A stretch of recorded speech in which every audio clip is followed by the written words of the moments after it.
Good morning बच्चों। मैं धरा श्रीवास्तव, आपकी इंग्लिश टीचर।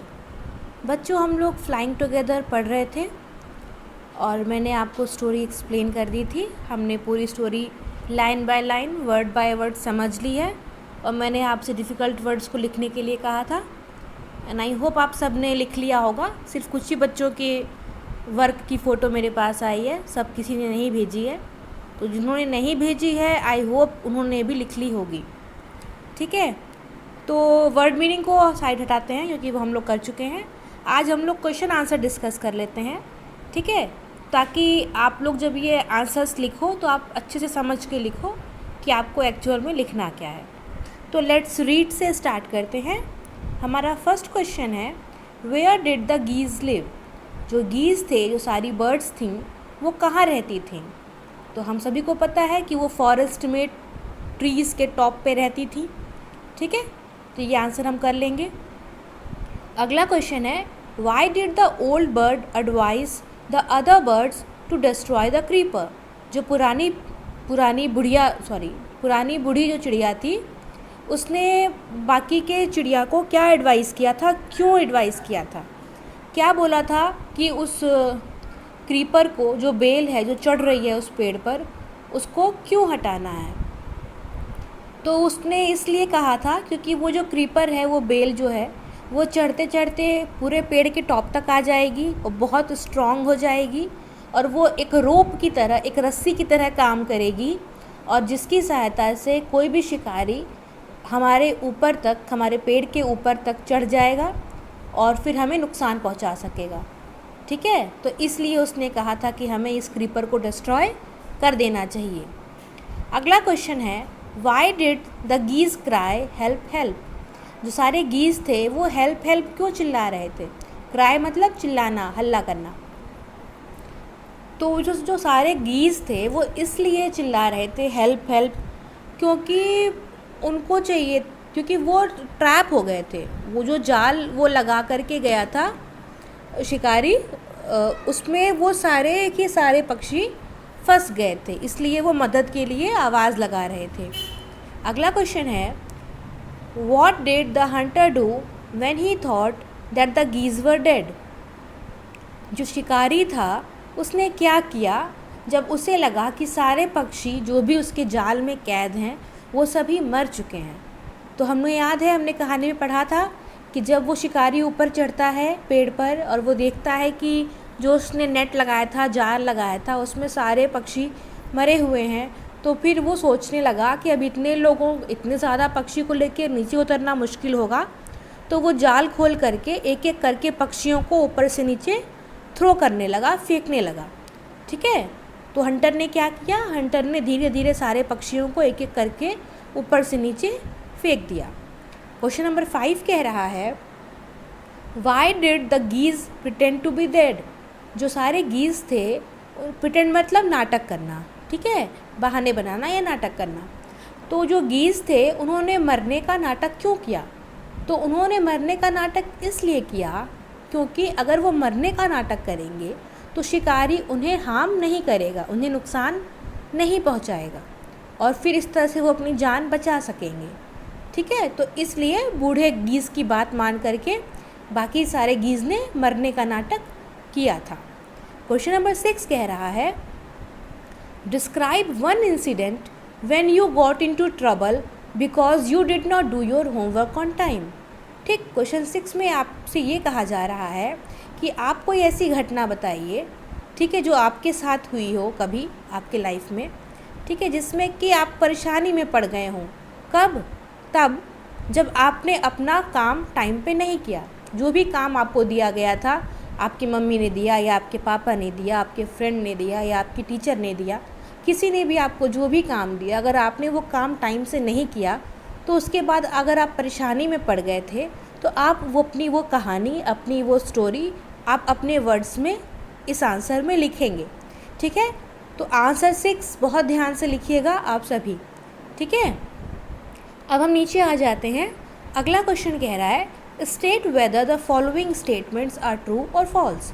ठीक, कुछ स्टेटमेंट्स दिए हुए हैं, हमें देखना है कि ये सही है या गलत है। पहला स्टेटमेंट कह रहा है, the tree was the house of a flock of parrots. क्या उस ट्री पर एक तोते का झुंड रहता था?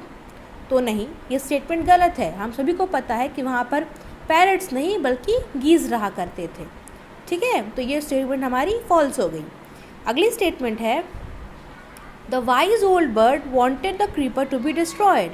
जो बूढ़ा पक्षी था वो चाहता था कि क्रीपर जो है, जो बेल है जो चढ़ रही है उस पेड़ पर, उसको डिस्ट्रॉय कर दिया जाए, नष्ट कर दिया जाए। तो हाँ, बूढ़ा पक्षी तो यही चाहता था। ठीक, तो ये स्टेटमेंट हमारा ट्रू हो गया। थर्ड स्टेटमेंट है the Hunter climb the tree with the help of a ladder. जो शिकारी आया था जंगल में, वो पेड़ पर किसकी सहायता से चढ़ा था? लैडर की, यानी सीढ़ी। लैडर मतलब सीढ़ी। क्या वो सीढ़ी की सहायता से पेड़ पर चढ़ा था? तो नहीं, हम सभी को पता है कि वो उसी स्ट्रॉन्ग क्रीपर की सहायता से, स्ट्रॉन्ग जो बेल थी उसकी सहायता से वो पेड़ पर चढ़ा था। तो ये स्टेटमेंट हमारा फॉल्स हो गया। फोर्थ स्टेटमेंट है when caught in the net of foolish birds when caught in the net the foolish birds began to weep। जब सारे फूलिश, बुद्धू, बेवकूफ़ पक्षी जितने थे जिन्होंने बूढ़े गीज़ की बात नहीं मानी थी, ठीक, वो सभी जब जाल में फंस गए थे तो क्या वे सभी रोने लगे थे? तो हाँ, वो सभी रोने लगे थे। They are cried for help, मदद की गुहार लगाने लगे और रोने लगे थे। तो ये स्टेटमेंट हमारा ट्रू हो गया। अगला स्टेटमेंट है the wise old bird help them to escape. जो पुराना पक्षी था, पुराना बूढ़ा पक्षी था, उसने सबकी सहायता की थी वहाँ से बचने में, जान छुड़ाने में और उड़ जाने में। तो हाँ, हम सभी को पता है कि मरने का नाटक करने का आइडिया बूढ़े पक्षी का ही था। ठीक है, तो ये स्टेटमेंट भी हमारा ट्रू हो गया। ठीक है, तो इस तरह से हम अपनी एक्सरसाइज कर लेंगे और आप सभी एक्सरसाइज सॉल्व करके मुझे इसका आंसर दिखाएंगे। ठीक, इसके बाद हम आगे चलते हैं। इसके बाद एक शॉर्ट स्टोरी दी हुई है, इसका नाम है the ant and the Dove. ठीक है, डव मतलब एक वाइट कलर का पक्षी होता है, उसे हमारे यहाँ या ओवरऑल वर्ल्ड वाइड उसको पीस मतलब शांति का प्रतीक माना जाता है। वाइट कलर की एक बर्ड होती है, ठीक, डव नाम होता है उसका। और एंट हम सभी जानते हैं, एंट मतलब चींटी। ठीक है, तो ये छोटा सा पैराग्राफ है, इसको पढ़ते हैं। ठीक है, on his way home an ant saw a sparkling fountain. Fountain मतलब फुहारा या झरना, स्पार्कलिंग मतलब चमकता हुआ। ठीक, अपने घर के रास्ते पर जाते हुए एक चींटी ने एक चमचमाता झरना देखा। He crawled on its wall and to take a closer look. वो उसकी दीवारों पर चढ़ा ताकि वो उसको नज़दीक से देख सके। उस फाउंटेन की दीवारों पर चढ़ा ताकि वो नज़दीक से उसको देख सके। क्लोजर मतलब नज़दीक। Suddenly he slipped and fail into the water. फिर अचानक से वो स्लिप हो गया, कौन? द एंट, और वो पानी में गिर गया। He gurgled and panicked and waved his legs in the air. वो एकदम तड़पने लगा, वो घबरा गया और वो अपने पैरों को हवा में हिलाने लगा। Help, I can't swim. मेरी मदद करो, मैं तैर नहीं सकता। ही क्राइड, वो चिल्लाया। Luckily just at that moment a friendly dove flew by. इत्तेफाक से या लकीली, ठीक है, जस्ट एट दैट मोमेंट, उसी समय पर एक फ्रेंडली डव फ्लू बाय, एक अच्छा मतलब काइंड फ्रेंडली डव वहाँ पे उड़ता हुआ पहुँच गया। She saw that the tiny ant was drowning and quickly flew to a nearby tree। तो उसने देखा कि जो छोटी सी चींटी है वो डूब रही है।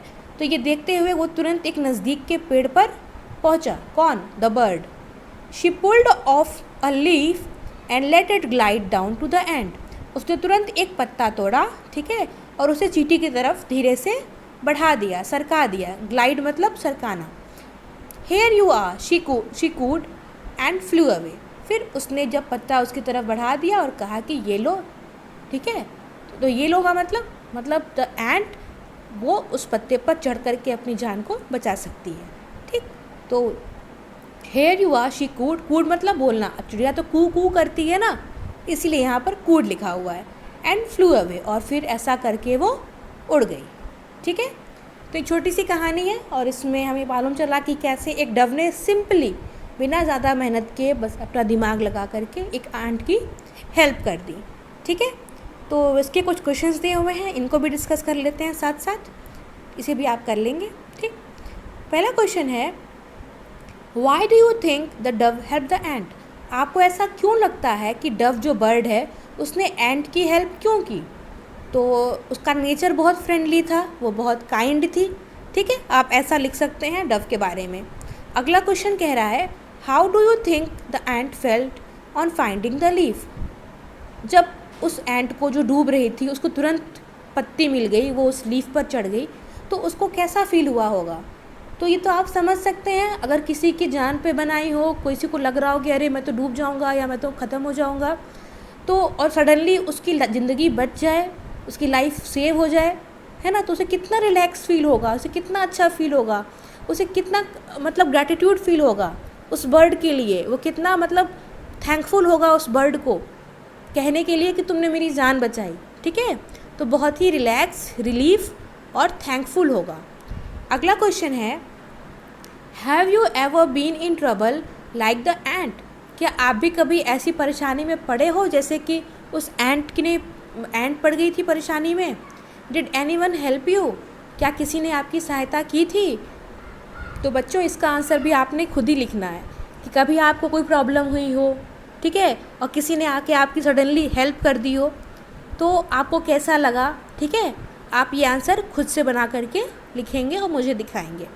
ठीक, तो ये एक्सरसाइज सॉल्व कर लेंगे, ये प्रायर एक्सरसाइज भी, ये पेज नंबर 33 की भी कर लेंगे और पेज नंबर 34 की भी कर लेंगे। इतना करने के बाद फिर हम इसके आगे मूव ऑन करेंगे और कुछ थोड़े से ये लेट्स टॉक और लेट्स राइट पर हम आगे डिस्कस करेंगे। ठीक है, तो आज के लिए इतना ही। आई होप आप सबको ये सब समझ में आया हो और ये सब आप घर पे ध्यान से करेंगे और मुझसे चेक कराएंगे। ठीक है, तो ज़्यादा टाइम ना लेते हुए अब आप अपना काम शुरू कर दीजिए और अच्छे से रहिए, अपना ख्याल रखिए। आज के लिए इतना ही। Thank you class.